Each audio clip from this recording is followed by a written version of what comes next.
Before the fireside, a fellow walks up to me. He says, I was a member, not a member, will never be a member. Had faith, don't have faith, will never have faith. And I said, well, thanks for coming anyway. You know, right? So I do the fireside. And afterwards, I ask for questions. His hand raises first.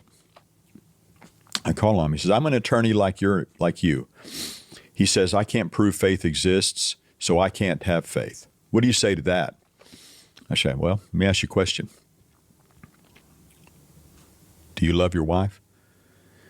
He said, yes. I said, how do you show her?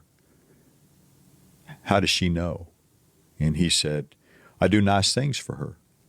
I said, so everybody you do nice things for, you love? He said, well, no. I said, well, let me ask you this. Does she love you? And he said, yes. I said, how do you know? He says, well, I just know she does. I said, that sounds like faith to me. I said, you don't have to prove faith, just like you don't have to prove love. Yeah.